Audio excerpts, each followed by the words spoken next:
Hello and happy Easter from sunny Florida. Beautiful sunny Florida. We are Mike and Jennifer Wendland, and Bo is here. Bo is laying down behind us. Hey, Bo, come here. Come here, Bo. Here. Yeah. We're at the beach. This is the RV, and we got a little table set up, and we are here enjoying Navarre Beach, Florida, right on the edge of the Gulf Islands National Lake seashore, and oh my gosh, it's a beautiful day in Florida. Temperature mid 70s. What a great Easter here in Florida. You might hear some noise because we are outside and we're on the edge of a parking lot. The Gulf is over that way. East Bay, the Sound is over that way, and there's some people around like this. Somebody in the car, they say, "What are they doing? They got a camera and they're talking." So, maybe they're RVers. They might be RVers and say, "Hey, that's Mike and Jennifer," or they just say, "Look at those strange people." Yes. The sun is very bright, so I hope you don't mind that, folks, because there's not much we can do about the sun. It is a cloudless day. I would put the awning up, but the sun is actually too low, and this is the only place where we could get, some room behind us here at the beach. This Boondocker t-shirt. This is one of our new designs. I don't know if you've been to our store yet, the RV Lifestyle shop, where we've got all sorts of new designs for merch. Jennifer has got a brand new zip-up hoodie. A lot of you said you wanted to zip up. Well, she's got one. Yeah, I've got the hood, and it's very lightweight. I've got a heavier, like normal sweatshirt material, and then I've got this. It's just very lightweight, very nice. And this one has the Happy Trails logo on it, and that's, as you know, Jennifer's little thing. And this is my. I warned you that people would be. Hi there. By. How are you? I'm sorry to trouble you.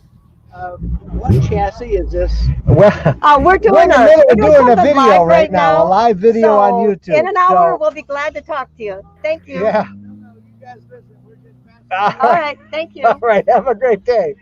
Now, there's somebody that wanted to know what chassis our RV was, and they saw us. I suppose that could have been a live question. That could have been. Want me to call them back?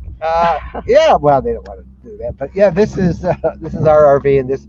For those of you who don't know what this is Leisure Travel Van's Wonder on the Ford Transit chassis. That's our RV. Mm-hmm. So anyway, I was talking about all of our new outfits, and you were saying how you like your new hoodie. And this is normal when you own a Class B or a B+. Like second time today. This motorcycle guy, that's his second time coming by. What the heck are they doing?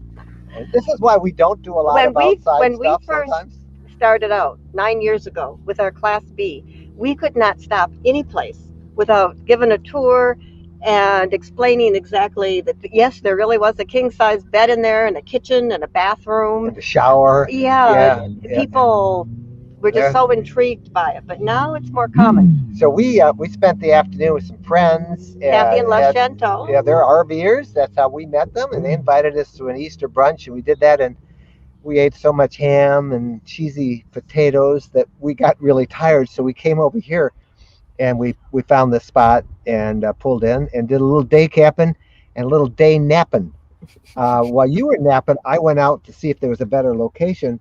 And two women stopped me out there and wanted to know, "Oh, wow, we've been looking at something like that. Can we come in and see it?" And I said, "Well, my wife is in there sleeping right now." So, so as Jennifer says, that's something that will happen a lot, and it might happen yet more. So we're doing this live. We can't control all of that.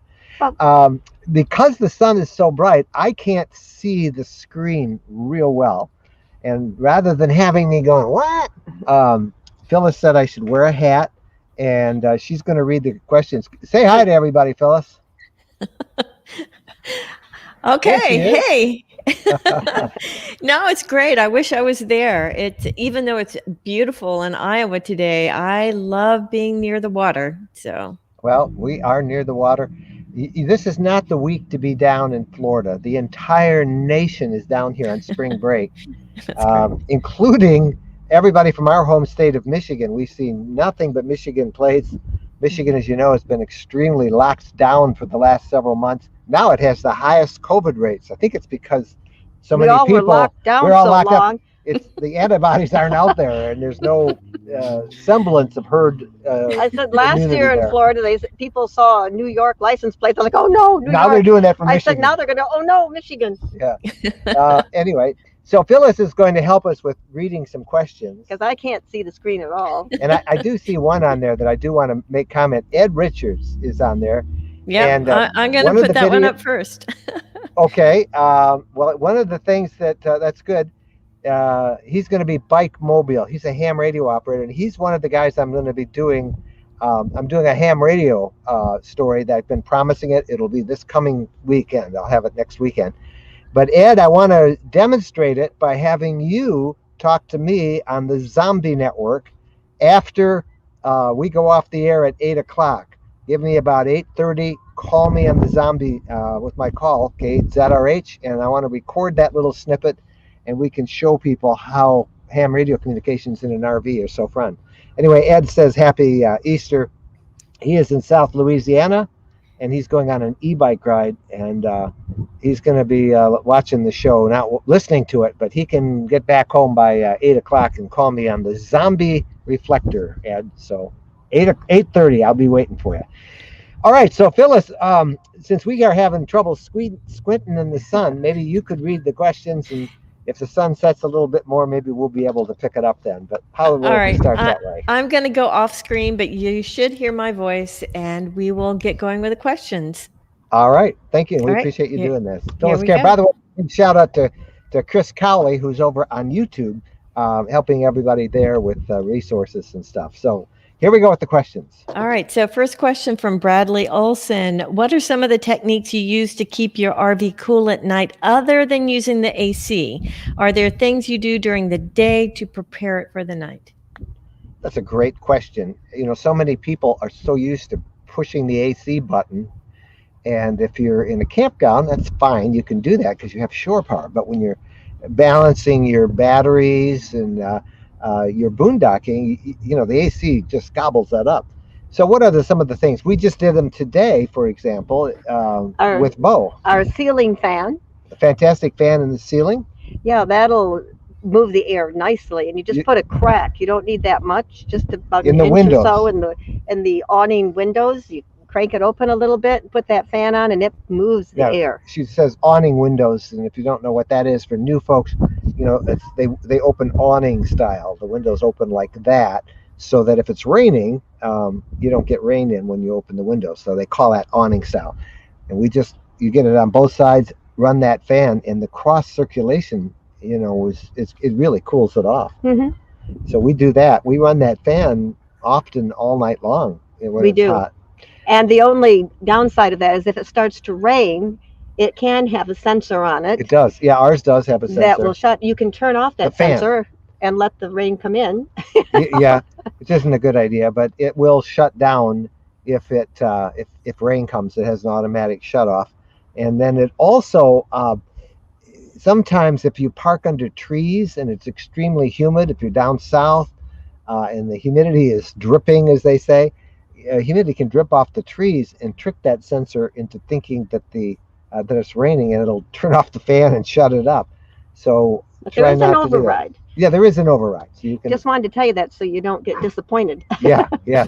But the other thing, you know, it's not so much. They tell you that it's not so much the heat; it's the humidity, and that is true about cooling off an RV. If you've been driving with the air conditioning on, you've removed most of that humidity, so it's much easier to keep it cold. If you have been out hiking or goofing around in the daytime and you come back and it's all been sealed up without any air, it's going to be loaded with humidity, and that air works real hard to get that humidity out. So understand that. You might want to run the humidity with the engine on, or if you have a generator, get the humidity out. It's much easier to control that way. But let's just face it, there are times you're going to be hot. We don't like to sleep when it's so hot and humid that you have to run the air all night. And something else, you could get a battery operated fan. We have a big battery operated fan for attending football games in the South. And Where the kids play football at 100 degrees. Yeah. yeah, It's pretty big size, isn't it? it's really Yeah. a good size fan. And where do you get those? Where do we get that? You can pick Sporting them up goods any store, I place. guess. Yeah. They probably have them on Amazon. Maybe we can find one and we'll put it on our gear Yeah. page. So I've got a really big fan, and that way you're not plugging into draining your batteries. I mean, you're using, I mean, yeah, if you want to plug in instead of using batteries. Good question, Bradley. It's a balancing act. That's the closest we can come to it all. All right, here we have another one from Steve Whitestock. It's a comment. Happy Easter. Going to place an order for a Wonder rear twin bed. At least get in line. Now being quoted 30 months for new units from some dealers.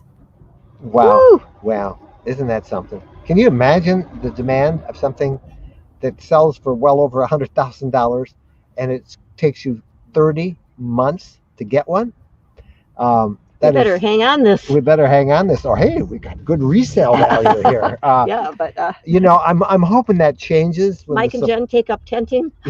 Yeah, we've done that. Yeah, we could.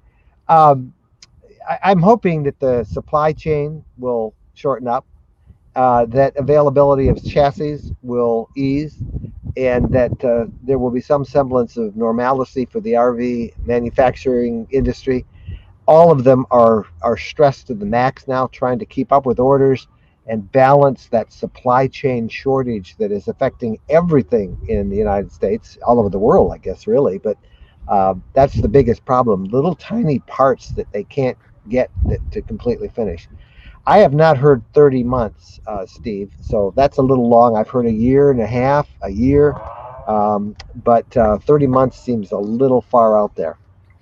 Here's another question from MG. We expect to take delivery of our 2021 Wonder Real Lounge sometime in June after a 10-month wait.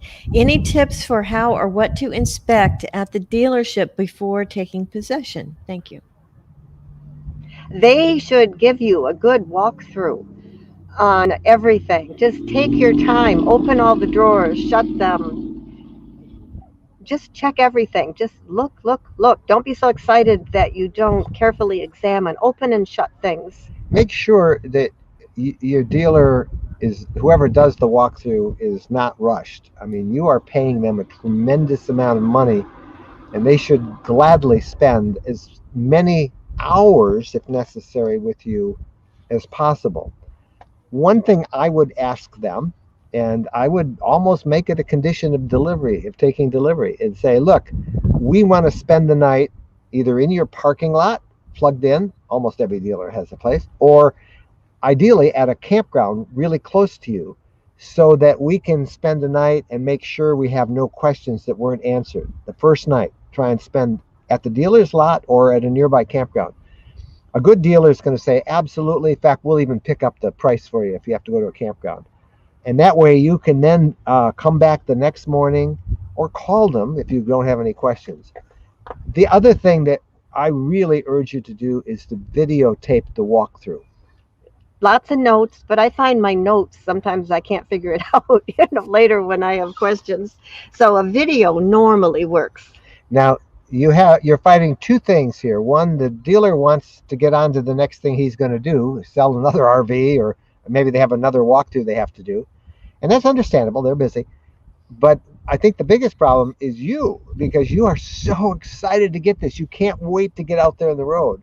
So be patient. Make sure you have everything demonstrated and you know how it all works. Would it be helpful? We've never done this. If you had the manual and you were kind of glancing through, looking at things, and well, you can get the manual online. Yeah, and I would urge you to or have the dealer give you a copy of one to borrow and go through it, read it ahead of time, so you at least, it's not all geek to you, it's not all geek speak. Go through the manual if you can ahead of time, so you have an idea of, I don't understand exactly how this works. Sometimes we find that we're amazing when we're doing videos. People will ask us the simplest things, and then we stop and think, and even though it's very simple to do something, when you read the instructions on it, step 1, step 2, step 3, it might be as simple as take cord in hand, put it in plug, turn switch on. But when you read all those instructions, it can be, what cord, where does it go? So have them show you that too, and have the manual in hand. If you can get it ahead of time, that is a great idea, Jennifer. And remember when you were winterizing and you couldn't find, was it C or B or something, and you were crawling around? Oh yeah. And, you know, I was doing more than crawling around. you called Canada. You called Mexico. No, just joking. Yeah. I called the RV a few things too. Yeah, it was de-winterizing. You have to turn like 3 or 4 valves, off and on, and I couldn't find one of them. This was in this new one. This was this past fall. We've been doing this. We're starting our 10th year. And we have all these different rigs, and they're all slightly different. Find it. I spent an hour crawling around under there, convoluted, looking for these pipes, tracing. Where is? I think it was A, valve A. So Jennifer said, "Let me look." And this really makes me mad. She walks in and she goes, "It's right there." It was right there. That was one time I knew how to do something with the RV. Yeah, well, you saved the day on that one. All right, good questions, MG. I think Jennifer gave you a great one. Get the manual and be sure and videotape. Next comment is from Michael Jensen. He says, "Happy Easter. Mike, I enjoyed your recent article on RV travel setup in the March RV magazine issue. Always good to see you and Jennifer." Well, thank you. Thank you. That's the new RV magazine. We are writing columns from there with them fairly often now. And I'm glad you saw it. Thank you so much. Let them know you liked it. And I think we've got a couple more that are slated over the next couple of months. You feel that wind kicking Now, up? who else do we write for? I think that's the only other magazine right now I'm doing stuff for. Well, sometimes we do stuff with. I think we got an interview coming up with RV Business, and the big thing we're doing now is next week is the online RV Expo at the New England RV dealers, and we're doing a special presentation. In fact, we're putting a couple of videos together, and that will go for people attending that expo. They'll see us. So we have all these little projects that we cut hard doing all the time. Here's a question that comes up a lot. How do you manage 2 homes and being on the road quite a lot? Do you have a mail forwarding service or local property managers? I am a professional cleaning person. And I have job security with a Norwegian Elkhound. That's about all I got to say. Norwegian Elkhound's right behind us, lying down on the pavement here. I should probably bring him off. The local property management is Jennifer when she's there. Our condo, which is really a rental condo, we have a cleaning service that rents it, that cleans it after renters leave every month or every week or whenever they leave. Our home in Michigan, you do it all yourself. Yeah, we really need to sell the house in Michigan, but we haven't figured out where we want to move to. Look, there's like an airboat in the air going across. I don't know if they'll come this way or not. Kite. No, it's not. It's got an engine on it. Oh. It's interesting. It's like I wish I could turn the camera. Maybe Bo sees it. Bo's concerned. It's like I wish I'd come over this way. It is like a windsurfer. Except he has an but engine. They have a big air thing like a pushing fan across. I don't think this will work. Oh, you don't disconnect us. You might. See, it's so bright. I can't believe you can see it. He's coming right over those buildings. I don't think you can see it. I don't think they can see it. It'd be All too right. little. Well, it's a bit noisy. It's very interesting to me. That's the noise you hear. And that looks like a lot of fun. Anyway, so we have our home in Michigan. He asked about mail services. We've tried mail forwarders. Our problem is we're seldom in one place long enough to get mail forwarded to. So in our case back in Michigan, we have it held for 30 days, and then we will try and renew that for 30 days. In fact, it's about time right now. We have to call them. Okay, the guy's over there now, maybe coming off the front of the building. There's actually another one. There's 2 of them out there. All right, I'm boring y'all because he's going to go right behind me. I don't know if you can see him or not. You can't see him. That's showing to us. No, it's too bright. It's too bright. Oh, well. No, it's too little. Well, everybody would like to see it. It's pretty cool. You can hear it. So your postal folks will hold it. They'll also forward it for you. Pay everything you can online, which is a big thing. Everything. What else with your mail? It's always good to have somebody either stay in your place when you're not there, or to come and pick up package that might be delivered, pick up newspapers around your house, check out your house. have security at your house. I have cameras. Anybody comes on my porch, I get a note, any on the back. So all that's good, and you have good neighbors. But it is a challenge sometimes with two houses. It is a challenge, and some checks will not be forwarded to you. Uh, I know a doctor bill that's coming, and I'm going to call their office and say, "Have you sent me a bill? Because I'm not home, and I'll pay you, so I don't have to pay a late fee." There's just a few little things that slip between the cracks. Good question, Richard. Hope that helps. And some people, like my parents, used to have everything sent to my sister. There you go. So here's a question from Joyce. She says, "Is it really comfortable sleeping in your RV?" Thanks.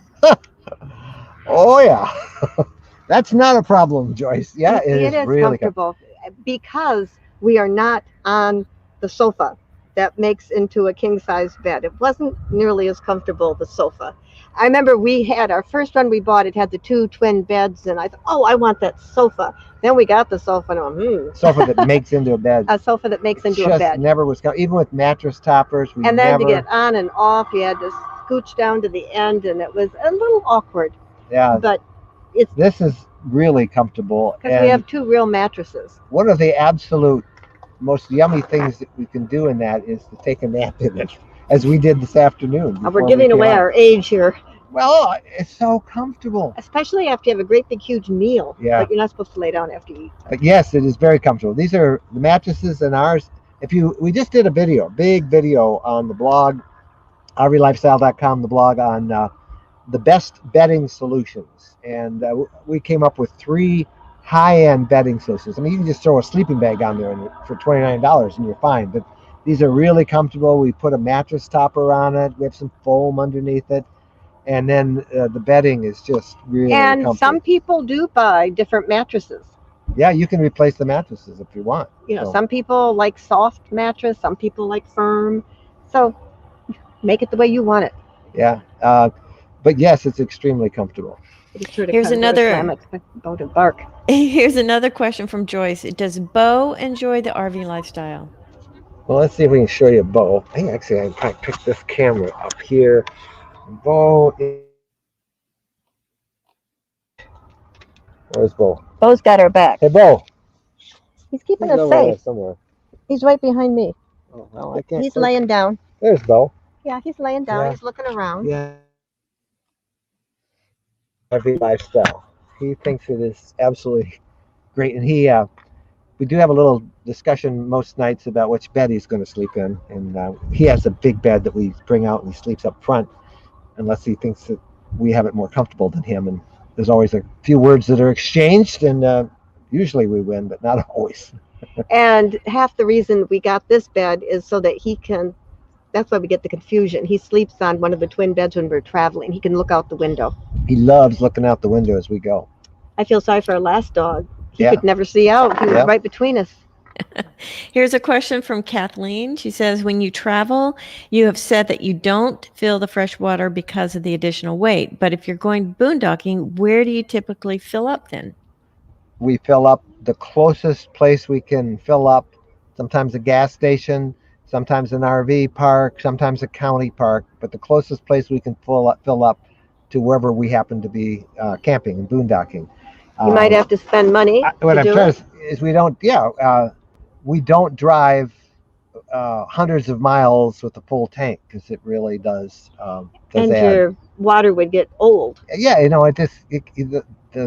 the faster you can cycle through your fresh water, the better that water tank is, particularly in the summertime. When it's real hot. But there's plenty of places to get water. We've never not been able to find something. I mean, we don't get, we got to get it for 2 miles from the campground, but, reasonably, if you drive 100 miles and it's filled, that's great.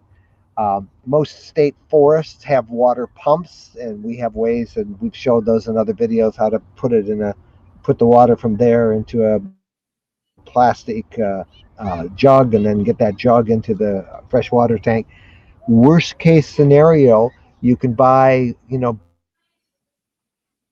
to the supermarket and buy a couple of the big gallon jugs, and you can easily siphon that into your freshwater tanks too. So it's not been a problem. It may sound like it, and those of you who make notes and worry about it, think, oh, where are we going to do it? You'll go give it a try. You'll find there's plenty of places. Lots The gas stations are particularly, in areas where there's campers, they all gladly will let you in. Many KOAs will let you too. Just, hey, we're out of fresh water. Can I get some? Or a commercial campground, or can I give you $5 to put 20 gallons of water in my tank? I have to say that fortunately, we have not had to use a straw that you bought that allegedly we can drink out of mud puddles. I was trying to see if you'd test that out for me. No way. Yeah, we have a couple of filter straws that we can drip, it'll filter anything. And we got a Katydin filter too, a really high end one, but we've never had to use that. And I hopefully never will. Here's a question. Pollen is tough. Oh, yeah. It's a lovely ride question from It's a Lovely Ride. I'm starting out as a solo traveler this week. I have a Unity, but no automatic levelers yet. I'm nervous about leveling without a spotter. Any tips until I get my auto levelers? Also, your internet seems to be fuzzy, don't really need so I'm crossing my fingers. It might be. And if we drop out, we drop out. The problem is there's a lot of people in the area, and sometimes they're using it. So I hope it holds up. I don't know why you would need a spotter to level. You can level it yourself. Oh, because you're driving. Oh, I see what you mean. Blocks. Yes. If you're using the blocks. Yep, absolutely. And if you did need a spotter, if you're in a campground, you'll find somebody there. Somebody will help you. Yeah. If you're out in the middle of nowhere. Auto levelers are really great though. That's one of the things. You just push a button and it, 4-point automatic leveling just is great. But you won't have trouble. Try and park as level as you can, and unless you are hypersensitive, maybe you sleep with your head up a little bit. But you should be able to get level enough to sleep until you can get the. It's a big expense, those automatic levelers. I'll probably get in trouble if I say if you're boondocking out in the middle of nowhere to have a little shovel, and if like one side just do a couple of little. Whoops. Am I going to get in trouble? You just did. You knocked the microphone over. I don't know. You just put the dirt back afterwards. Yeah, a little shovel. And hey, I got to drive into a little bit of a hole. Yeah, just fill it back up. If you can't get level, make sure your head's higher than your feet. Yeah, that's always better. Okay. Here's a question from Rob. Do you have a good checklist available for purchasing an RV? We have, better than that, we have a book on how to buy an RV and to save thousands of dollars. And I should probably promote our books more often, just like we have a great boondocking book that handles all those questions. That's where our book is. But I'm particularly proud of our How to Buy an RV buying tips, our buying tips book. If you follow that, you will save thousands of dollars. And I just can't do more than recommend that. An RV is going to be the second most expensive item somebody buys other than a sticks and bricks house. So it's worth taking some time, get our book or do some research and really, really go into some depth to understand the buying process, how dealerships work, about insurance, all the things that you need to know. Just do a couple of days research will save you in the long run. But a quick way to do it, I just recommend our buying book. It walks you through the process, and I think holds your hand and makes you pretty comfortable. All right, so we have a question from Lindley. I just picked up a 2021 Unity rear lounge. Yippee! Worried about finding space for everything. Lots of nooks and crannies, but not much space for bigger items like chairs, etc. Any suggestions? Well, the chairs we are on now, we are sitting on. You want to show me a chair? These chairs we have had. These are collapsible telescoping chairs, and they're on our gear page. They're on our gear page, but this is the chair, and this collapses. It collapses right down to almost like a laptop size, and we are both on those chairs. We have had these chairs for going on 10 years now, and they take up about that much room, and so you can put them anywhere. And as far as trying to find room for everything, you don't need half of what you think you need, right? Right. Every year we throw out less stuff, or we go through and we say, why have we been carrying this around all the time? So you don't need to bring everything in the kitchen sink. If you don't bring something you think you need, there's a Walmart someplace that where you can get it, right? And I get in a lot of trouble because I use the shower for storage. Yeah. A lot of things that we will We just use get it up, out of the way. We get that it out we of the will way. use up because I am used to. When we had a Class B, everything was in the back. I had to carry it to the front, and then from the front, I had to carry it to the back. So I'm kind of used to shifting things around. If you really have to have something, you might have to do some carrying it back, front, front, back. Yeah. Uh, a couple of things that people bring too much of, always clothes.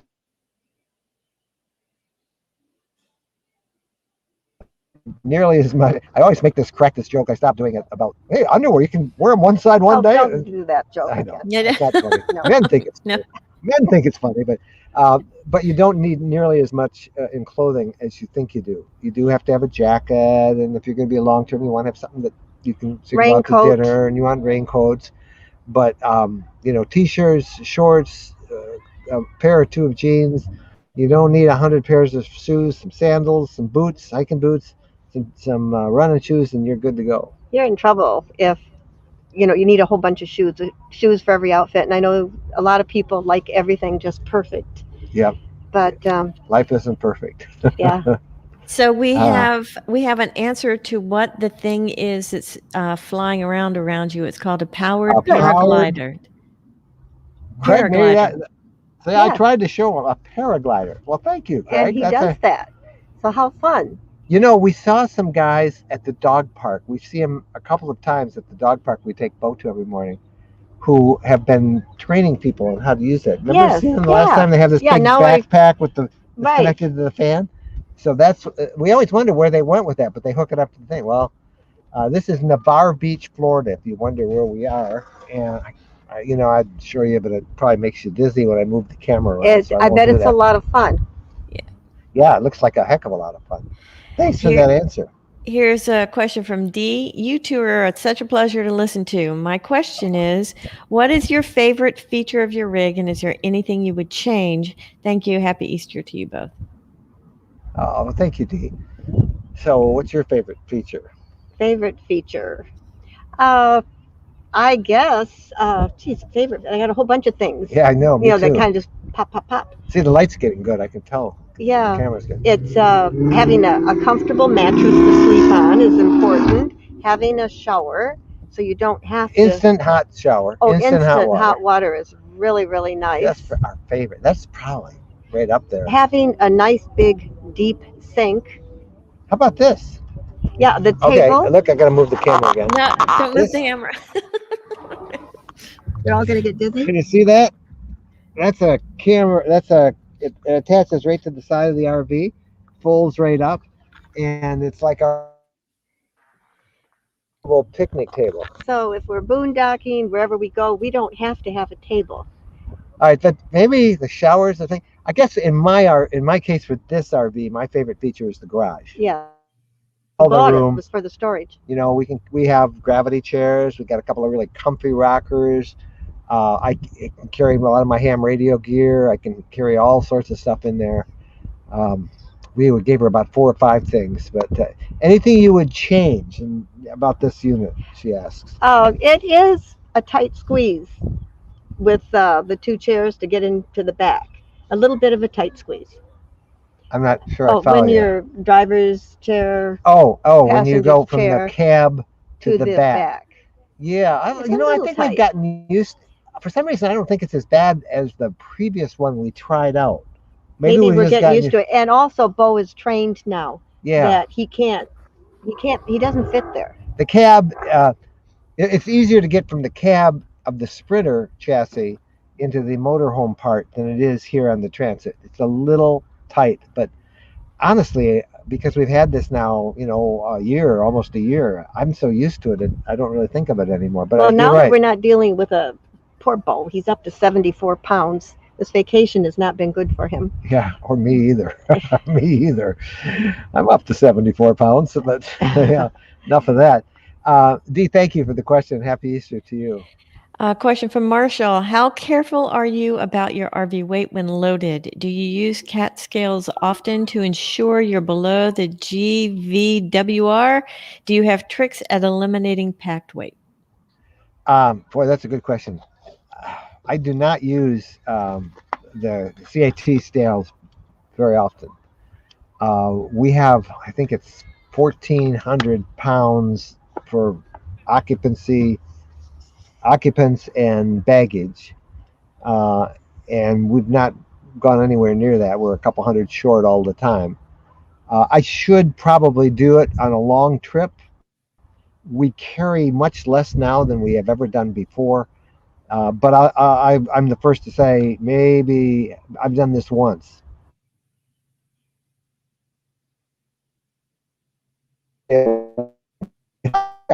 Pound to spare on it. It is something that everybody should do. And I just noticed a glitch there. I wonder if our internet's still holding up. Yeah, the internet's a little fuzzy right now. Something got knocked. It was really good, and then something got knocked. Maybe we move the camera. I won't move the camera anymore. Yeah, I think it's fine. The camera's good. It's all good. It's all good. Well, we won't do any more. Okay. All right. Next question from Elaine. What kind of mileage do you get with your RV? About 12 and a half miles per gallon. Now, I just today at my friend Les's house added some weight to the tires. Some air. Added some air to the tires. This has a tire pressure monitoring system built in, and I had a low pressure on one of the tires, and they were just kind of off a little. So we put a little. I went to exactly what they suggested on all of the tires. And I noticed just driving out here to the beach that it drove a little better. Did you notice that? It really drove nice. So I'm thinking with a little more air in the tires, it might do better. I'll let you know. It's the first time I've had a put And now air we've got in another gizmo that we need to buy. Oh, an air compressor. Yeah. I don't have an air compressor, and they're pretty nice to have. So, see, I got that garage. I might as well get one and put that in. There we go. Here's a question from Nico. Hi, Mike and Jennifer. Greetings from the Netherlands.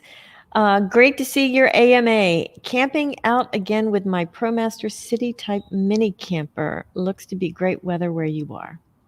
It is. And well, thank you. And welcome to Florida. That's where we are right now. We're at Navarre Beach, Florida, watching a beautiful sunset starting to drip down off in a cloudless sky. I don't think we're going to have all the pastel colors out there like they usually do in Florida. It's just been great weather. Thank you. We've loved seeing folks from all over, and I'm glad you are able to get out there and enjoy camping in the Netherlands. Wish we could do that ourselves. That'd be fun. And Marge says she's at an LTV rally here in Palm Creek, Casa Grande, Arizona. 45 rigs coming in. Oh, that is awesome. That's great. And I'm so glad that you're out there. Casa Grande, I love Casa Grande. That's we love Arizona. We just wrote a book on Arizona, actually. So for RV travel, Casa Grande is in it, mentioned, and wish we were with you guys. That would be great. And I'm glad to see the rally starting off again. That's awesome. Question from Jerry that I think I might have to answer. It says, will your shirts be restocked? Some sizes, colors are not available. Thank you. Our shirts, have they not? Phyllis kind of handles that. Haven't they been selling great? Yeah, they're selling great, but they have the same supply problems that RVs do. And sometimes they run out of certain colors and certain sizes and certain things. So they have to restock them also. So it's really out of our hands. You just have to keep checking back and seeing when they're available. And please keep checking. This is my favorite. I love this boondocker design here that we have. I love the colors. This is on black. We have it. I've got it in a hoodie, cobalt blue hoodie. Jennifer has her Happy Trails. This is it really charcoal, is. Isn't it? Phyllis helped find this. This is a charcoal, but it's very light. It's not a heavy, thick sweatshirt. And you like the zipper, right? Mm-hmm. Yeah, I like a zipper. It's got a little hoodie. And then I tend to get too warm. And you have my favorite color on the boondocker t-shirt. This one's green. I don't know if that's show. Yeah. So, and they should also know that we just put up the small house big yard design on 2 new t-shirt designs today. We did a new version of the small house big yard t-shirt, and that is up on the design thing. Phyllis, how does it work when people have these? We want to put their pictures up, and maybe we'll put them. We can share them and ask us anything on Sunday nights, but show us in some place with your RV and with our shirts on, and we'll find a way to somehow make a contest out of it, and at least give you a shout out. But right now, if you there's so many people who have bought these shirts, I would really love to see some pictures of them out and about wearing them, and we'll put them everywhere. It'd be fun. So yep. we'll announce that a little bit more, I think, too. Okay. Going forward. But to answer Jerry's question, they are being restocked as fast as they can. And if you've seen something that you like and it's available, get it, because they have been selling really well. And these are Gildan shirts, by the way. They're very comfortable. Really like them. So enjoy. Great. And here's a question from Robert over on Facebook. Is it better to buy a new or used RV? Well, when you buy a new one, just like a car, you drive off that parking lot and it depreciates about 25%. Yeah, 20 to 25%. Just driving it off the parking lot. So if you like brand new, you like the smell of brand new, you've got lots of money, you want brand new. And patience, because it's hard to get a new one in many cases these days. So a used one, if you find a used one that meets your needs, that you're happy with, that you're comfortable, to have somebody check it out, a mechanic, and make sure everything's good, Yeah.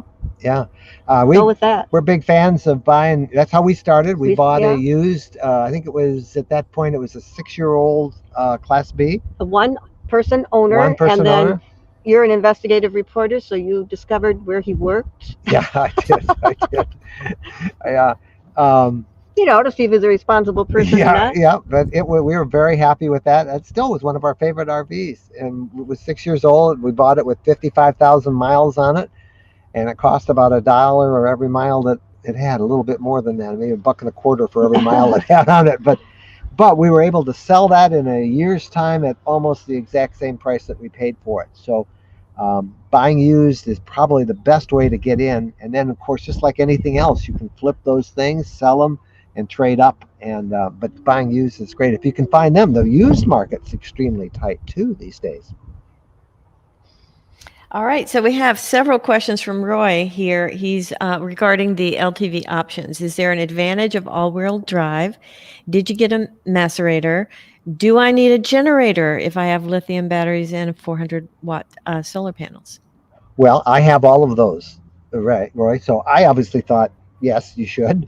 But if money's an issue, you can, I guess the first thing I would not get is, in order of them, I would get certainly the lithium batteries and the solar. That's about, I don't know what that's costing. Usually lithium batteries are about $1,000 a battery.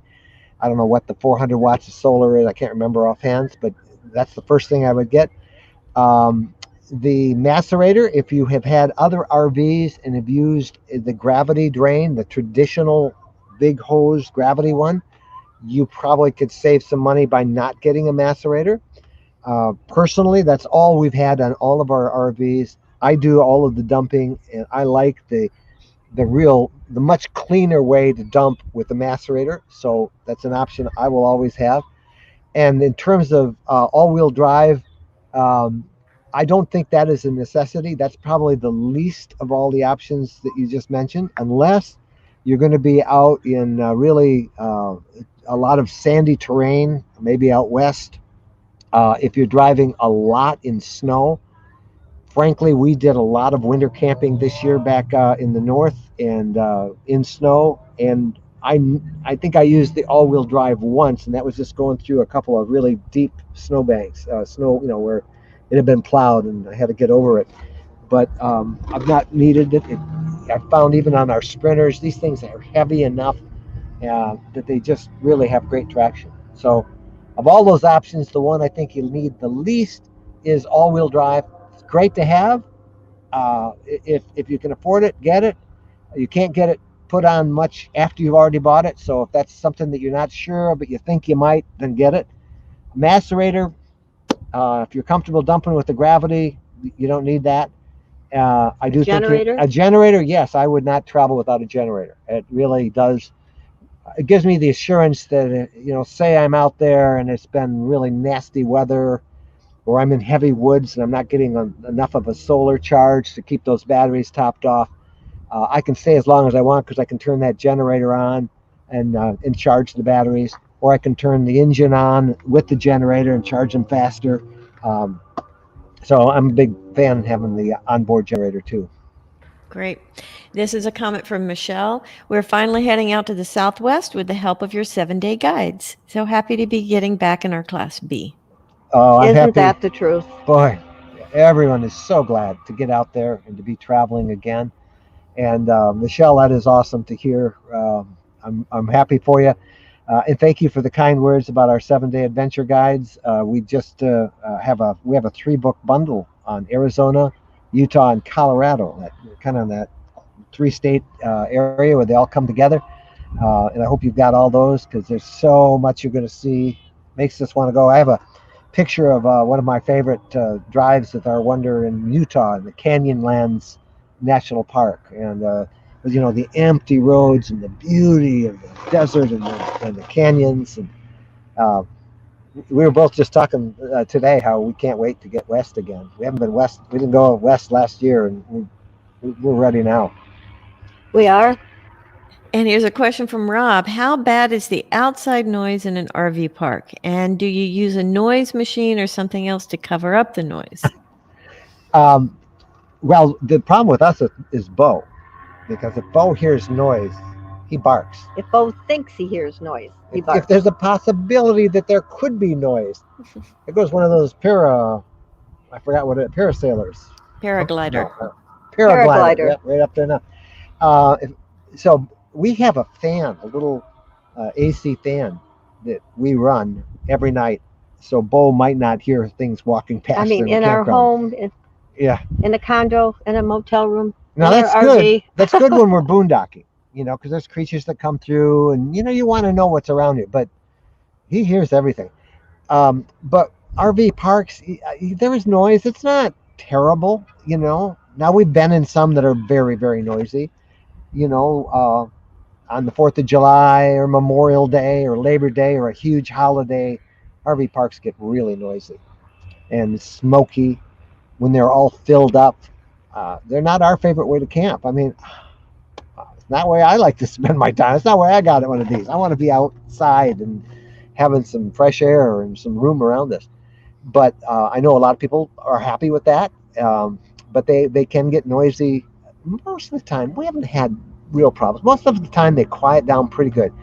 One time, and we weren't even in an RV, we were tent camping then. We were in Empire, Michigan, and somebody came in about 11 o'clock. We'd gone to bed, and they came in about 11 o'clock, and they made all this noise. They were obviously drinking adult beverages. You didn't hear the cans popping, so sound was traveling. And they would not shut up. And finally, we just left because they were getting loud and obnoxious. I wasn't going to call the police. We just packed up and we left. And because there's no reasoning with people that are that rude and insensitive. So that's the only bad experience, and that was probably 15 years ago when we were tent camping. Most of the time, people quiet down at 10, 11 o'clock, and most responsible RV parks or campgrounds have security on ground and camp hosts, and they enforce those quiet hours. So I wouldn't worry too much about that, Rob. All right, here's a question from Terry. Do you know if as a DIY I can convert my hot water tank to a tankless hot water system? We have a 36-foot diesel pusher. Well, I know it can be converted. If you're a good DIY person, go for it. But don't look at me. Not me. I sure couldn't do it. But I'm sure it can be done. I don't know the ins and outs of any of those. But go for it. A lot of people like the tankless hot water in a house. I don't know how well they work on a day-to-day basis when you're subjecting them to all the wear and tear of an RV. Remember, when these things are going down the road, it is like comes a dog, Bo is going to bark. There's people walking by with a dog, and Bo is going to see them, and you're going to hear what I'm telling you about Bo barking in a minute. But these things are like driving down the road. It's like an earthquake. You know, there's like a category or a level 4 earthquake as you're driving. So I don't know how delicate a tankless hot water system is. It's certainly something I wouldn't try. But I'm not a DIY guy. Oh, didn't even see that No, dog. he's busy looking that way. Yeah. We Here's a lucked out. question from Facebook from Allison. Class B camper van or camper trailer? Is Class B worth the money? Uh, well, yeah, it is. They're very nice. People are always surprised at how much Class Bs cost. It's because everything in a Class B has to be customized to the inside. You are restrained by those four walls. A Class C and a Class A are essentially a box that is built on a kind of like a rail system on a cutaway chassis. So they're easier to make and construct and less expensive to manufacture than a Class B where everything has to be fitted together. Um, but a towable trailer, has a lot of things going for it. Number one, you can leave it in a campground, and you have the tow vehicle to use to go exploring. Mm-hmm. Class B, chances are some of them you the can. hatches. Yeah, you got to batten the hatches, unplug, take off, and go. I don't think it's that big of a hassle, but a lot of people do. You probably have a little bit more room in a trailer than you would in a Class B. So try them both. And one of the things that is so good is you can rent them. You can rent both of them and try it. Do a weekend camping in a Class B. Do a weekend in a towable trailer, and see what you think of them. It's not that hard to tow. People are afraid always of backing up and stuff, but it works great. We getting there. We got a couple minutes. I'm running out of battery power though. I see that. So maybe we'll do two more questions, and then I'm gonna be getting a battery warning here. Okay, this question from Robin is a question I have too. When do you use your 3-way refrigerator on each of the energy sources? Well, when you are driving down the road, it gets powered usually by the alternator in the engine, the 12-volt supply. When you are boondocking, ours is powered by LP, natural gas. When you are plugged into a campsite, it's powered by shore power. So they switch automatically between the two. I don't do anything. Right now, the refrigerator's on. We've got some stuff in there, and it's all LP gas. Uses very little LP gas. It'll go weeks on the refrigerator. I honestly don't think of which source I have. The only time I get is when I plug into shore power. It automatically switches the refrigerator over, and there's a little plug that shows, and it's a quick and easy way for me to make sure that the shore power is delivering power. But it does it all automatically. Let's do one more question. I'm getting a red warning light on my battery here. Will you be doing a glacier guide since it's one of your top national parks? Yeah, it's on our list. We'd like to do one on Glacier. We have lots of stuff to share about Glacier. I'm a little disappointed about Glacier and all of the big national parks. They have now almost all of the popular ones: Rocky Mountain, Acadia, Yosemite, Glacier, Yellowstone. I don't think Yellowstone has yet, but I think they're about to. Are instituting reservations. In other words, you don't drive in without a permit to come in at this particular time. It makes it easier. There's been massive traffic jams with this crazy boom in RVing and visits to national parks, but I'm not a big fan of that. It kind of makes it a little more difficult. I understand they got to do something, and hopefully this is just a temporary measure. Hey, we are going to have to go. There is the book we talked about, A Complete Guide to Renting Your RV. You can find that link there.